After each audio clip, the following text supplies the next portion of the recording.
Over the years, we've seen a lot of games with simulator in the title, some that deal with vehicles like Bus Simulator, or other ones with animals like the very enjoyable Goat Simulator. Well, I just got done playing another one, Bee Simulator.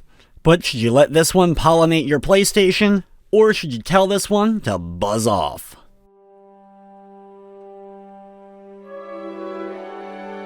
Bee Simulator is a pretty wholesome 3D open world kind of flight simulator game as you get to fly around as a new member of a bee colony. As this new member, you're setting off to help the bee colony in various ways, whether it's of course gathering pollen to bring back to the hive or helping out other bees out in the environment and making sure that your home environment is safe. The game is quite educational, lots of bee facts, and there's a glossary that you unlock new things as you find various creatures, bees, flowers, and the like throughout the world that you can go back and get that extra bit of information. The game is broken up into many main missions that will take you all around the open world environment around the bee's hive. A lot of these missions are gathering pollen, following a bee's trail. You'll have to go through several rings or checkpoints in order to keep up with them. You have battles where you either have to complete a dance-off or actually battle against other insects. For both the dancing and fighting, though, it's mostly just pressing the right buttons at the right time, whether it's the dance-off using the left stick in order to mimic the bee's dance moves, or the battles where you just have to press the right buttons at the right time as the bar goes across the bottom. After completing a few of the game's main story missions, you'll also unlock the challenges scattered all around the world map, represented by various colors, and these are more dances and battles for you to take place in.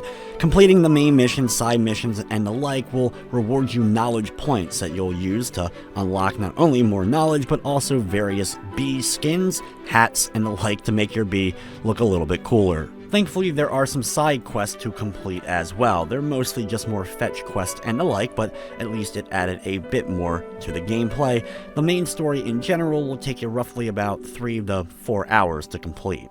The best part about the game, though, is just flying around as the bee. It was actually enjoyable. The missions may not have a whole lot of depth or interesting things about them, fetching things, gathering pollen, and the like, but just flying around the open world environment was a nice, relaxing experience. The default controls are a little sensitive, so if you're having some trouble, thankfully you can go into the options and adjust it either way, making it a bit more loose or tightening it up a little bit.